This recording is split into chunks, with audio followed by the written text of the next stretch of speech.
Hi అండి, welcome to my channel Aira food and fun. ఈరోజు మనము వెజ్ ఆలూ పులావ్ ఈజీగా ఎలా ప్రిపేర్ చేసుకోవాలో ఈ వీడియోలో చూద్దాం.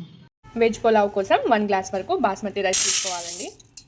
వీటిని బాగా వాష్ చేసి ఒక హాఫ్ అన్ అవర్ పాటు నానబెట్టుకోవాలి. ఇప్పుడు ఈ రైస్ని ఒక హాఫ్ అన్ అవర్ పాటు పక్కన పెట్టుకుందామండి.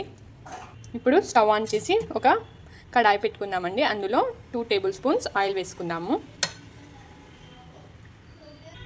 ఆయిల్ హీట్ అయ్యాక ఇందులో ఒక బిర్యానీ ఆకు ఇలా కట్ చేసి వేసుకోండి. 1 ఇంచ్ దాల్చిన చెక్క, 2 ఇలాచీలు, హాఫ్ స్పూన్ షాజీరా అండి, 2 లవంగాలు, జాపత్రి, బ్లాక్ పెప్పర్. వీటన్నిటిని ఒక 2 సెకండ్స్ పాటు ఆయిల్లో ఫ్రై చేసుకోవాలి. ఇప్పుడు ఇందులో మనం ఒక మీడియం సైజ్ ఆనియన్ని ఇలా సన్నగా కట్ చేసి వేసుకుందాం.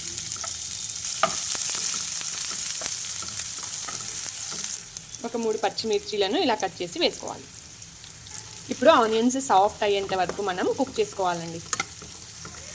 ఆనియన్స్ ఇలా సాఫ్ట్గా అయిన తర్వాత ఇందులో మనము క్యారెట్ ఇంకా ఆలు వేసుకుందామండి. ఇంకా మీరు ఇందులో మీకు ఇష్టమైన వెజ్జెస్ని కూడా యాడ్ చేసుకోవచ్చు. ఇందులో రుచికి సరిపడా సాల్ట్ని యాడ్ చేద్దాం. సాల్ట్ వేసి ఒకసారి వీటన్నిటిని కలుపుకోవాలి. ఇప్పుడు వీటిని క్లోజ్ చేసి ఒక 2 మినిట్స్ పాటు వెజ్జెస్ సాఫ్ట్గా కుక్ అయ్యేంత వరకు ఉడికించుకుందామండి. వెజ్జెస్ సాఫ్ట్ అయ్యాయో లేదో ఒకసారి చెక్ చేద్దామండి. చూడండి, మన ఆలు బాగా కుక్ అయిపోయింది.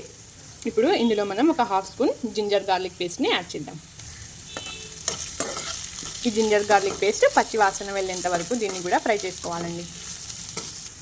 ఇప్పుడు ఇందులో మనం 1 గ్లాస్ ఆఫ్ రైస్కి 2 గ్లాసెస్ ఆఫ్ వాటర్ని యాడ్ చేద్దాం. ఏ గ్లాస్తో అయితే రైస్ తీసుకున్నామో అదే గ్లాస్తో 2 గ్లాసుల వాటర్ని వేసుకోవాలి. ఇప్పుడు ఇందులో కొద్దిగా పుదీనా, సన్నగా కట్ చేసి పెట్టుకున్న కొత్తిమీరను యాడ్ చేద్దాం. ఇప్పుడు ఒకసారి సాల్ట్ టేస్ట్ చెక్ చేసుకుని తక్కువైతే వేసుకోవాలి అండి. ఇప్పుడు ఈ వాటర్ని ఫుల్గా బాయిల్ చేసుకోవాలి.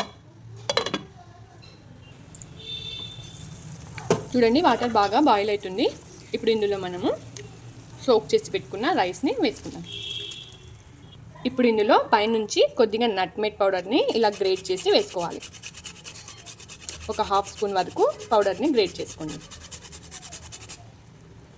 నట్మెగ్ పౌడర్ వేసుకున్న తర్వాత ఇందులో ఒక హాఫ్ లెమన్ని స్క్వీజ్ చేసుకోవాలి.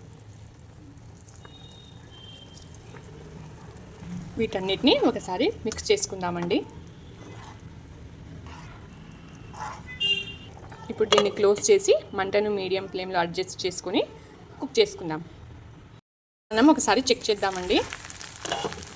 చూడండి, మన ఆలు వెజ్ పులావ్ రెడీ అయిపోయింది. ఇప్పుడు స్టవ్ ఆఫ్ చేసుకుందామండి. స్టవ్ ఆఫ్ చేసి ఒకసారి దీన్ని ఇలా కలుపుకోవాలి. ఇలా మిక్స్ చేసుకున్న తర్వాత దీన్ని క్లోజ్ చేసి ఒక 5 మినిట్స్ పాటు దమ్ అవ్వనివ్వాలి. 5 మినిట్స్ తర్వాత ఓపెన్ చేసి దీన్ని సర్వ్ చేసుకుందాం.